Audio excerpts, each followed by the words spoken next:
Hello students, welcome back to my channel. Today's topic is group theory. Group theory का मैं practice set लेके आई हूँ. इसमें 30 question का कलेक्शन है.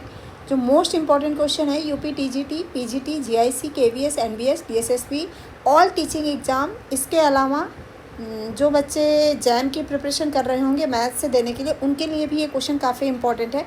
तो चलिए इस क्वेश्चन को सॉल्व करते हैं. आज का पहला क्वेश्चन हमारे पास है, the smallest non abelian group has an order of. तो स्मॉलेस्ट नॉन अबिलियन ग्रुप क्या होता है? स्मॉलेस्ट नॉन अबिलियन ग्रुप का ऑर्डर जो होता है वो क्या होता है? 6 होता है. और जो अबिलियन ग्रुप होता है वो मैक्सिमम कितने ऑर्डर तक जाता है? 1 से लेके 5 तक के जो ग्रुप होते हैं वो सारे ग्रुप क्या होते हैं? अबिलियन होते हैं. तो smallest non abelian group is symmetric group. यहाँ पे एक चीज़ और ध्यान क्या देने वाला है कि जो स्मॉलेस्ट नॉन अबिलियन ग्रुप होता है वो कैसा ग्रुप होता है?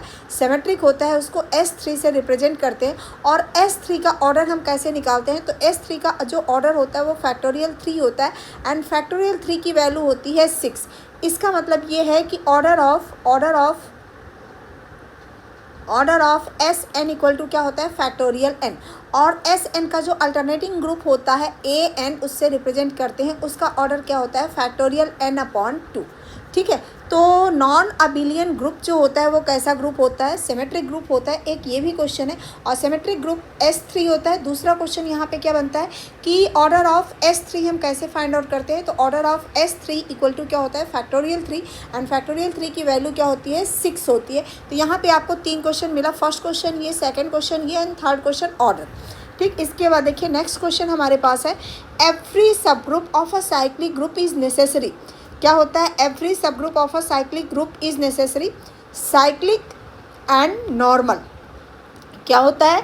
एवरी सब group of cyclic group is, जितने साइक्लिक ग्रुप के जितने नॉर्मल होते हैं उन सब वो सारे कैसे होते हैं? साइक्लिक भी होते हैं, नॉर्मल भी होते हैं. तो एवरी सब group of cyclic group is cyclic.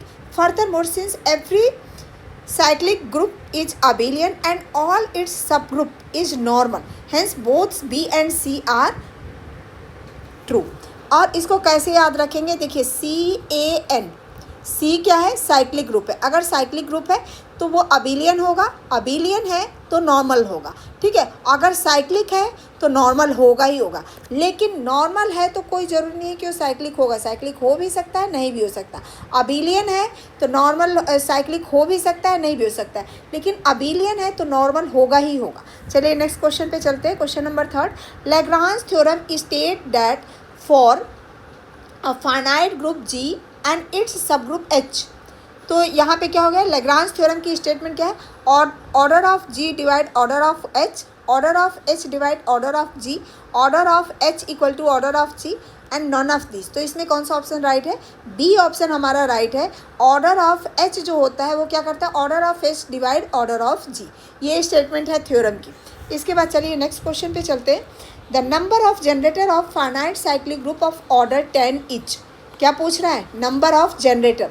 तो नंबर ऑफ जनरेटर क्या होता है? The number of generator off given by Euler theorem 5 10. अब 5 10 मतलब होता क्या है कि 10 के साथ जितने नंबर प्राइम बनाते हैं उससे छोटे, वो सारे उसके क्या होते हैं? जनरेटर होते हैं. दूसरा एक यूलर थ्योरम से हम फॉर्मूला यूलर थ्योरम से भी निकाल सकते हैं. अगर ये 10 कंपोजिट नंबर है, ठीक है, तो इसका क्या होता है? इसका हम प्राइम फैक्टर करते हैं. तो प्राइम फैक्टर क्या हो जाएगा? 10 को हम लिख सकते हैं 10 इक्वल टू 5 इंटू 2, 5 इंटू 2. और फिर इसका number of generator equal to 10 और 1 माइनस 1 अपॉन 2, 1 माइनस 1 अपॉन 5. ठीक. तो ये क्या हो जाएगा? 10 इंटू 1 अपॉन 2 इंटू 4 अपॉन 5. तो ये कितना आ जाएगा? 5 1 जा 5, 5 2 जा 10, 2 1 जा 2, 2 1 जा 2. तो ये कितना आ गया? 4 आ गया. तो इस फॉर्मूला का यूज कर सकते हैं. इसके बाद अगर ये P प्राइम होता, अगर ये 10 के प्लेस पे अगर 7 होता तो उसके लिए फॉर्मूला क्या होता? n-1. यानी यहाँ पे D इज, चलिए उसको नेक्स्ट आगे क्वेश्चन में करेंगे. क्वेश्चन आगे आएगा, every element of a group G is its own inverse. every element of G is its own inverse, then G is necessary.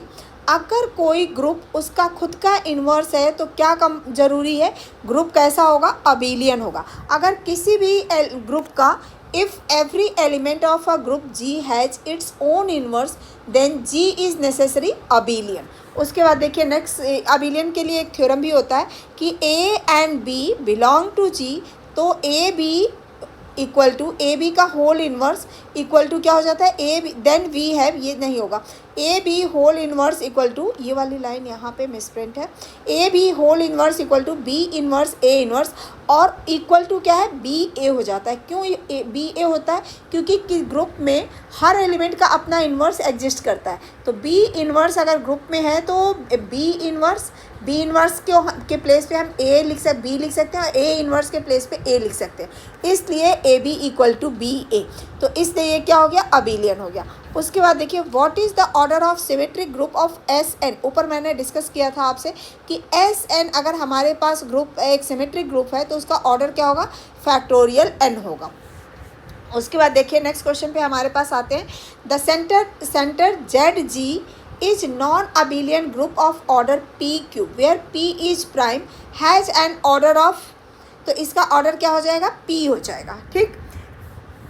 उसके बाद नेक्स्ट क्वेश्चन है which of the following is always normal sub group of ji.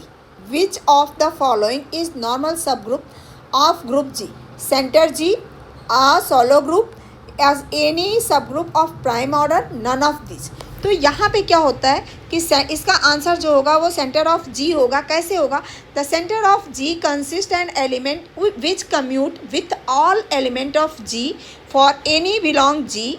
G equal to G Z G inverse equal to Z inverse. देखिए इसको अगर common मतलब normal language में समझे तो क्या होता है कि अगर हमारे पास कोई ग्रुप है तो ग्रुप का अगर कोई सेंटर एलिमेंट है तो वो सेंटर एलिमेंट ग्रुप के बाकी सारे एलिमेंट के साथ कॉम्यूटेटिव प्रॉपर्टी फुलफिल करता है. ठीक है, तो इसलिए वो क्या होगा, अबिलियन होगा. अबिलियन होगा तो वो नॉर्मल सब ग्रुप होता है.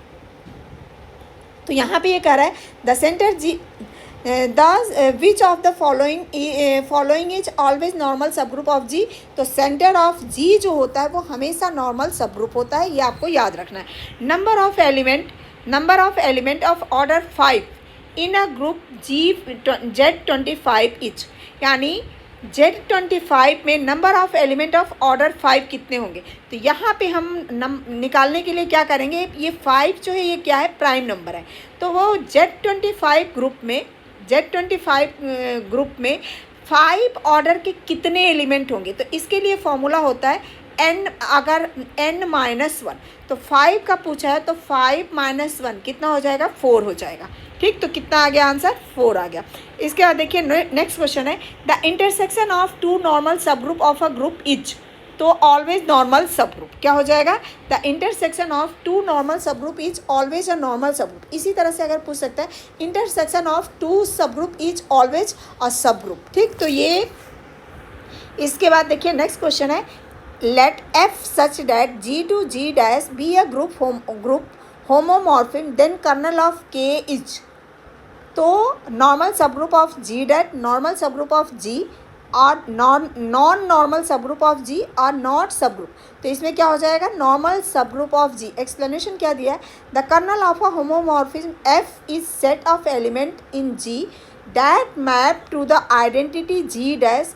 It is always normal sub group of the domain G. ठीक, इसके बाद नेक्स्ट है the alternating group A4 has an order of.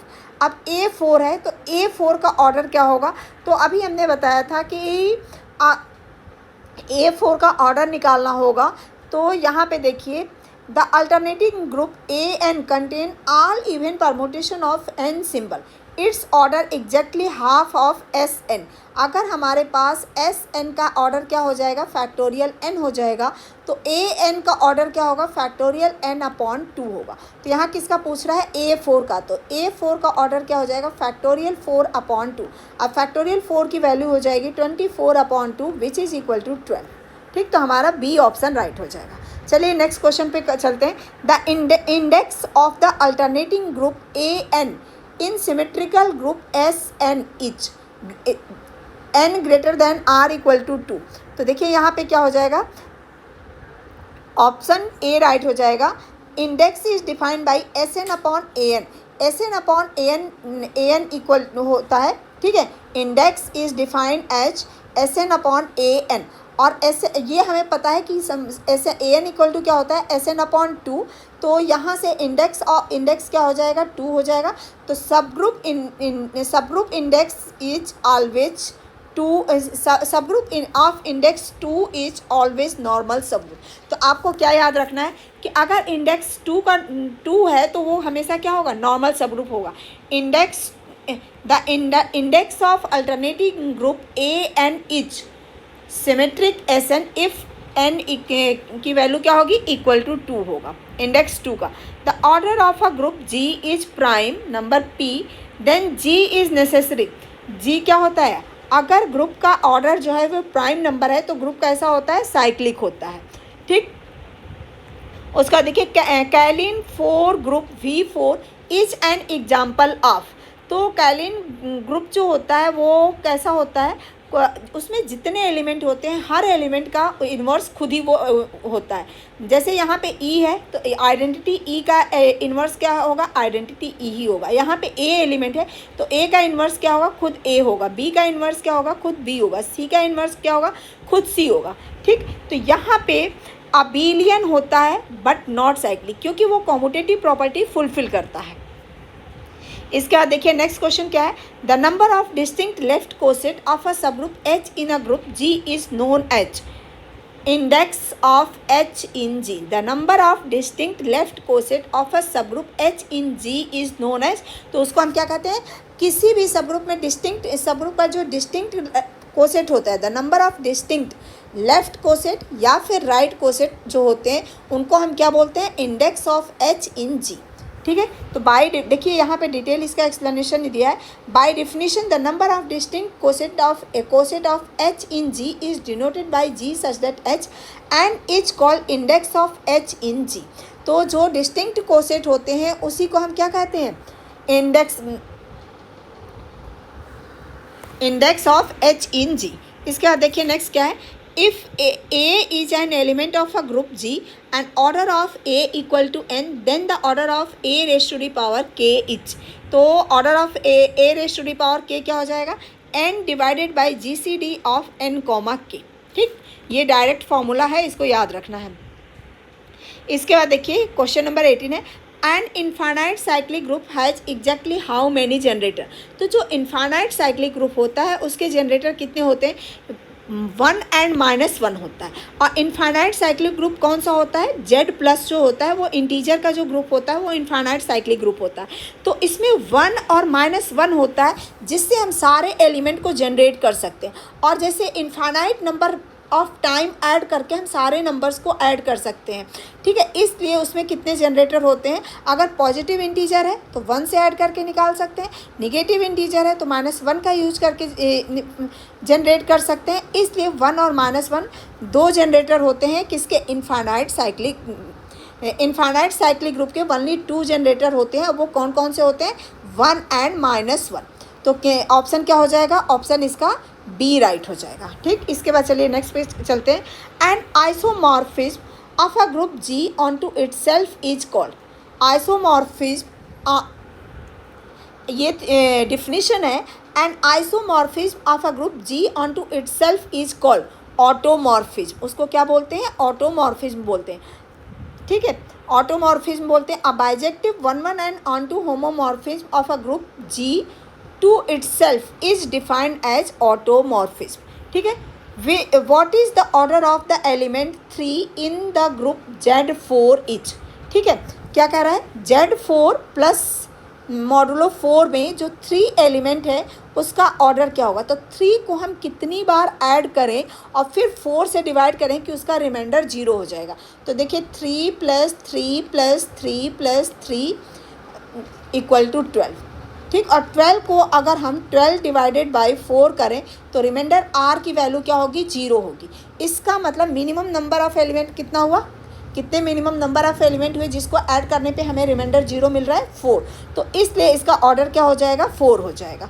इसके बाद देखिए नेक्स्ट क्वेश्चन है, the group of integer z under regular addition is called infinite cyclic group. कौन सा होता है? इनफाइनाइट साइक्लिक ग्रुप होता है। The group of integer z under regular addition is infinite cyclic group. इसके बाद देखिए नेक्स्ट क्वेश्चन क्या है, यहाँ पे एक्सप्लेनेशन भी दिया है। z plus is generated by, z plus किससे जनरेट होता है 1 and -1 से, and has infinite many element making it an infinite cyclic group. इसके बाद देखिए नेक्स्ट क्वेश्चन है, the number which of the following can not be the order of sub group of a group having order 30। ठीक है, यहाँ पे ये कह रहा है कि which of the following can not be the order of sub group of a group of order 30, यानी एक ऐसा ग्रुप जिसका ऑर्डर 30 है। ठीक, तो ये जो हमें ऑप्शन दिया है इसमें से कौन सा ऑप्शन है जो इस ऑर्डर 30 के ग्रुप से अगर हम सब ग्रुप बनाएंगे तो उसका ऑर्डर नहीं हो सकता है। तो लैग्रांज थ्योरम से हमें पता है कि जो ग्रुप का ऑर्डर होता, जो सब ग्रुप होता है वो डिवाइड करता है। लैग्रांज थ्योरम क्या कहती है? The order of sub group must divide the order of group 30। तो इसमें ये सब ग्रुप का ऑर्डर दिया हुआ है, तो इसमें से कौन सा ऑर्डर है जो ग्रुप को नहीं डिवाइड करता है? तो देखिए 5 से 30 डिवाइड हो जाएगा, 6 से भी डिवाइड हो जाएगा, 15 से भी डिवाइड हो जाएगा, लेकिन 8 से डिवाइड नहीं होगा। इसलिए हमारा ऑप्शन कौन सा राइट होगा? ऑप्शन हमारा सी राइट होगा। ठीक, इसके बाद देखिए नेक्स्ट क्वेश्चन है, if a group G has no proper non-trivial group subgroup, then the order of G must be a prime number। ठीक, क्या होगा इसका आंसर? Prime number. इसके बाद देखिए नेक्स्ट क्वेश्चन क्या है, the center of symmetric group S3 contain how many element. ठीक है, the center of symmetric group S3 contain how many element. तो यहाँ पे क्या होगा? 1 एलिमेंट होगा। ठीक है, 1 एलिमेंट। उसके बाद देखिए, if G is a group and A, B belong to G, then A B inverse is equal to. ये हमने ऊपर जब इसे पार्ट 1 जब डिस्कस किया था तो वहाँ पे हमने डिस्कस किया था, ये थ्योरम है कि अगर G क्या है? एक ग्रुप है और उसमें के 2 एलिमेंट A और B हमने लिया, वो अगर ग्रुप को बिलोंग करते हैं तो A B का होल इन्वर्स किसके इक्वल टू होता है? B इन्वर्स A इन्वर्स के इक्वल होता है। इसलिए हमारा कौन सा ऑप्शन राइट होगा? B ऑप्शन राइट होगा। लेकिन यहाँ पे अगर अबिलियन की बात कर देता है तो यहाँ पे कौन सा ऑप्शन राइट हो जाएगा? ए ऑप्शन राइट हो जाएगा। ठीक, तो चलिए नेक्स्ट क्वेश्चन पे चलते हैं।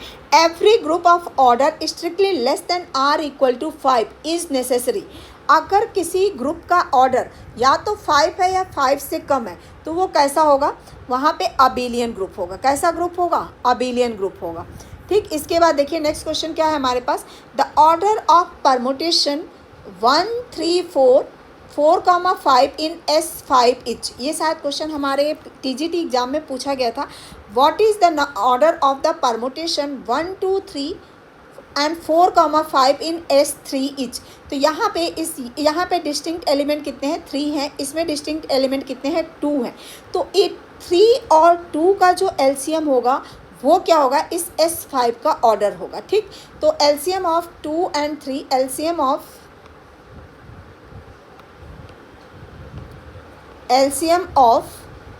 2, 3 इक्वल टू क्या हो जाएगा? 6 हो जाएगा। ठीक, तो इसका ऑर्डर क्या हो जाएगा? 6 हो जाएगा। ठीक, उसके बाद देखिए नेक्स्ट क्वेश्चन हमारे पास 28 है, if H is a sub group of G such that its index is 2, then H is definitely क्या हो जाएगा? अगर इंडेक्स 2 है तो ऊपर हम क्वेश्चन एक डिस्कस किए थे, it is a normal sub group of G। तो ये हमारा ए ऑप्शन राइट हो जाएगा। इसके बाद देखिए 29 क्वेश्चन है, the group of all n cross n invertible real matrix GL general linear group n are under the matrix multiplication is. तो कौन सा ऑप्शन हो जाएगा? Non abelian group. यहाँ पे क्या होता है देखिए, एक्सप्लेनेशन क्या दिया है कि matrix multiplication generally non commutative and dimension greater than 2। जब उसकी डायमेंशन ग्रेटर देन 2 होती है तो वो नॉन कॉम्यूटेटिव होता है, यानी A B is not equal to B A. अगर हम नॉन सिंगुलर मैट्रिक्स लेते हैं और A B is not equal to B A आता है, क्योंकि ये हमें पता है कि दो मैट्रिक्स अगर हम मोर देन 3 ऑर्डर का लेते हैं तो A B is not equal to B A आता है। तो A B is not equal to B A अगर होगा तो वो अबिलियन हो ही नहीं सकता, क्या होगा, नॉन अबिलियन होगा। इसके बाद देखिए क्वेश्चन नंबर 30 है आज का last question. Does the set of all real number are from a group under stand multiplication is. तो यहाँ पे क्या हो जाएगा, no, because zero has no multiplicative inverse. यहाँ पे क्या कर रहा है, the set of all real number form a group under standard multiplication. तो रियल नंबर में सारे नंबर्स होते हैं, तो जीरो एक ऐसा नंबर होता है जिसका इन्वर्स एग्जिस्ट नहीं करता है, इसलिए रियल नंबर में अगर हम ऑपरेशन मल्टीप्लिकेशन लेते हैं तो रियल नंबर जो होता है वो ग्रुप की प्रॉपर्टी को फुलफिल नहीं करता है। तो इसलिए हमारा कौन सा ऑप्शन राइट हो जाएगा, बी ऑप्शन राइट हो जाएगा। होप आपको सारे क्वेश्चन समझ में आ गए होंगे। अगर किसी भी क्वेश्चन में कुछ भी डाउट होता है आप कमेंट करके हमसे पूछ सकते हैं। इसके बाद नेक्स्ट हम 31 से लेके 60 का आएंगे, फिर उसके बाद 60 तक आएंगे, फिर 60 से लेके 90, फिर 90 से 120 तक का सीरीज़ हमारे पास चार सेट ग्रुप थ्योरी का है, जिसमें हम 120 क्वेश्चंस का डिस्कशन करेंगे। और जब आप ग्रुप थ्योरी के 120 क्वेश्चन को आप कर लोगे तो 90% चांस है कि इससे क्वेश्चंस बाहर नहीं जाएगा। होप आपको समझ में आ गया होगा। इस तरह के वीडियो को पाने के लिए आप चैनल को सब्सक्राइब कर लीजिए और बेल नोटिफिकेशन को ऑन कर लीजिए, जिससे जो भी हम वीडियो लेके आते हैं आपको ये मैसेज मिलता रहे। Thank you.